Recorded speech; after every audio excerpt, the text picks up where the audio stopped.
Think about a pair of glasses for a second. You see them every day, but you really don't think about them, I bet. They're just glass and metal, or glass and plastic. Little pieces of glass stuck on your face that mean everything. Maybe they mean you're smart. Maybe they mean you're rich. But definitely, they mean you can't see without them. Grind the glass this way, put in a slight curve, and you can see far.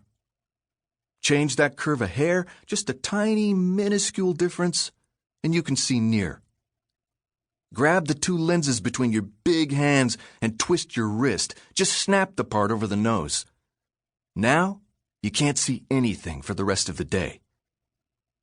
That's how it went for fat Ricardo Manzana. The bell rang for English class, and I'd promised Mr. Harmon I wouldn't be late again. I got up off Ricardo's chubby back, peeled myself off that authentic, autographed blue hockey sweatshirt he wears every day with a stupid hole in it, and I wiped off my big old carpenter pants.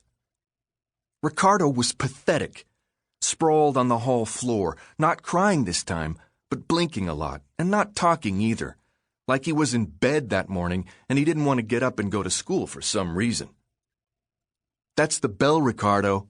Time to get up. Kids were starting to walk around us and look, but they steered plenty clear of me.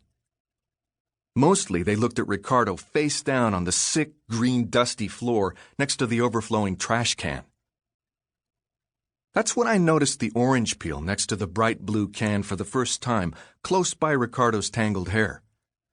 But I really had to go. Reaching down and helping Ricardo up would be a good idea. Usually, they aren't so quick to narc if you do something nice, something unexpected just before you walk away. I reached down with my hand thoughtfully, and I smiled, and I pulled Ricardo onto his fat, stupid feet. I kept that smile going while I fogged up both halves of his glasses with my breath and wiped away my thick thumbprints. Just before I sauntered down the empty hall to class, I pressed the part straight into his trembly palm. Mrs. W., is trembly a word, or should I have used trembling? They're not even really glass, you know? Almost never. Glass is easier to break than plastic. But I think it would be mean to crack the lenses. I guess we'll always call them glasses anyway. I ran down the... Tuesday, October 19th. Call me Tod. Okay. No, I'm just kidding. That's the first line from Moby Dick, all right? I always wanted to start a book like that. This is my first book, and I'm writing it for one reason only. Not for history and not for scientific research, and definitely not to let out my inner demons.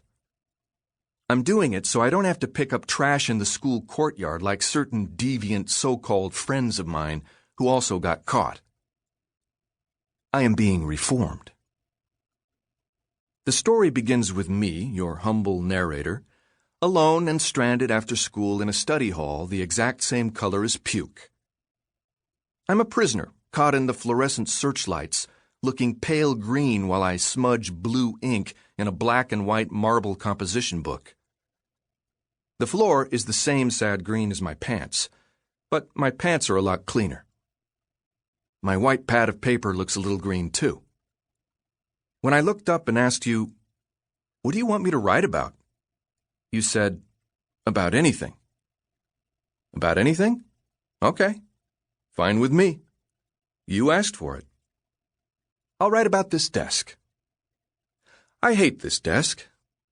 It's nothing but a slab of plastic connected to my chair by a flimsy metal rod. Did you know that if you're strong enough, you can twist the desk part up and around until it looks like an arm shrugging? Somebody has been doing that all over school. You know, if you put a lefty desk and a righty desk next to each other the right way, the desks really seem like they're saying, "I don't care." They look about as bored and uninterested as the rest of us.